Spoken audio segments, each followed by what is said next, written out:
بسم اللہ الرحمن الرحیم بسم اللہ الفتاح العلیم السلام علیکم ورحمۃ اللہ وبرکاتہ ڈی سبسکرائبر امید کرتا ہوں، دل سے دعا کرتا ہوں کہ آپ سب لوگ ایمان اور صحت کی اعلیٰ ترین سطح پہ ہوں گے۔ میں ہوں motivational speaker, leadership, business coach, master trainer, language trainer professor M Raza. آج کے ہمارے جو ہے وہ اسپوکن انگلش جو ہے وہ لیکچر کے اندر ہم خاص طور پہ جو ہے وہ بات کریں گے ویکیبلری کے لیسن کے حوالے سے، اور آج ہم جو ہے نا مسالہ جات کی انگلش جو ہے اس کے بارے میں جانیں گے کہ اسے انگلش میں کیا کہتے ہیں اور کون سے مسالے کی کیا انگلش ہوتی ہے۔ ٹھیک ہے جی، اگر آپ نے میرے چینل کو اس لیکچر کے ذریعے سے جوائن کیا ہے تو چینل کا تعارف سمپل اتنا سا ہے کہ اگر آپ پرائیویٹ ٹیچر ہیں یا آپ اپنے جو ہے نا وہ ایسے پیرنٹس ہیں کہ جو آپ اپنے بچوں کو خود جو ہے وہ ہوم ورک کروانا چاہتے ہیں، یا آپ لٹریچر کے اسٹوڈنٹ ہیں، یا آپ رائٹر بننا چاہتے ہیں، یا آپ پوئٹ بننا چاہتے ہیں، اور یا آپ اسپوکن انگلش اور اسپوکن عربک کے حوالے سے جو ہے وہ آپ شوق رکھتے ہیں، تو یہ چینل آپ کے لیے بہت ہی ضروری ہے۔ چلیے اب جو ہے وہ لیکچر کو شروع کرتے ہیں جی۔ مسالہ جات کی انگلش، اسپائسز۔ مسالہ جات کی انگلش جو ہوتی ہے، یعنی مسالہ جات جو ہوتے ہیں ان کو انگلش میں بیسیکلی اسپائسز کہتے ہیں، لیکن اب کون سے مسالے کو یعنی کون سے اسپائس کو جو ہے وہ کیا نام دیا جائے گا، اب تھوڑا سا اس کو اسٹڈی کر لیتے ہیں۔ زیرہ جو ہوتا ہے اس کو کہتے ہیں کیومن سیڈ۔ زیرہ جو ہوتا ہے اسے کہتے ہیں کیومن سیڈ، سپیلنگ کیا ہے CUMINSEED، کیومن سیڈ۔ اسی طرح جو سبز دھنیا ہوتا ہے اسے آپ کہتے ہیں کوریانڈر۔ سبز دھنیا کو آپ کہتے ہیں کوریانڈر، ٹھیک ہے، CORIANDER۔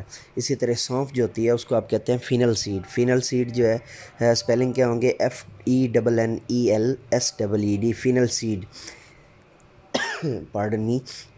اسی طرح زیتون کا تیل ہے تو اسے آپ بولتے ہیں اولیو آئل۔ زیتون کے تیل کو کیا بولتے ہیں جی؟ Olive oil. سپیلنگ کیا ہوں گے OLIVE، اولیو، OIL، آئل۔ اسی طرح پودینہ ہے تو پودینہ کو آپ انگلش میں منٹ بولتے ہیں، سپیلنگ ہوں گے MINT۔ اسی طرح سرکہ ہے تو سرکہ کو آپ انگلش میں ونیگر بولتے ہیں، ونیگر VINEGAR سپیلنگز ہیں، اور ونیگر بولتے ہیں جی سرکہ کو۔ اور پیاز کے جو چھلکے ہوتے ہیں نا، اگر صرف پیاز ہو تو اسے آپ اونین بولیں گے، اور پیاز کے چھلکے ہوں گے تو اونین پیلنگز، اونین ONION، اونین، اور پیلنگز PEELINGS، پیلنگز۔ اسی طرح جو ہے نا وہ جو پیلی مرچ ہوتی ہے اسے آپ بولتے ہوتے ہیں یلو پیپر، اسے آپ کیا بولتے ہوتے ہیں؟ Yellow paper. سپیلنگ ہوں گے YELLOWPEPPER، پیپر۔ اسی طرح لیمو جو ہوتا ہے اسے آپ انگلش میں لیمن کہتے ہیں، LEMON، لیمن۔ نمک کو آپ انگلش میں سالٹ کہتے ہیں، SALT، سالٹ۔ میتھی کو آپ انگلش میں فینوگریک کہتے ہیں، FENUGREEK، فینوگریک۔ اور میتھی دانہ کو آپ فینوگریک سیڈ کہتے ہیں، FENUGREEK، فینوگریک، SEEDS، سیڈز۔ لہسن کو آپ گارلک کہتے ہیں، GARLIC۔ اور اسی طرح لونگ کو آپ کلووز کہتے ہیں، CLOVES، کلووز۔ اور الائچی کو آپ کارڈیمن کہتے ہیں جی، CARDAMOM، کارڈیمم۔ اور کارڈیمم الائچی کا ہو گیا۔ اور اسی طرح خشخاش کو آپ پوپی سیڈ کہتے ہیں جی، POPPY، پوپی، SEED، سیڈ۔ اسے پوپی سیڈز کو اردو میں آپ کیا کہیں گے؟ خشخاش۔ اور اسی طرح ادرک ہے جی، جنجر، ادرک کو آپ کیا کہیں گے؟ جنجر۔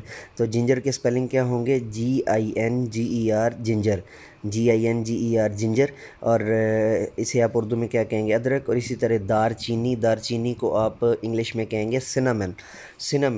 اور سپیلنگ ہوں گے CINNAMON، سنامن، CINNAMON، سنامن، دار چینی۔ سبسکرائبر، یہ تھا ہمارا آج کا مسالہ جات کے اوپر جو ہے وہ ووکیبلری لیکچر اسپوکن انگلش کا۔ تو نئے لیکچر کے ساتھ دوبارہ آپ کی خدمت میں حاضر ہوں گے، تب تک کے لیے اجازت دیجیے۔ میرے ساتھ مل کر کے یہ انسانیت کی بہتری کے لیے ایک قدم اور let me go now and say with me do more for humanity۔ bye bye۔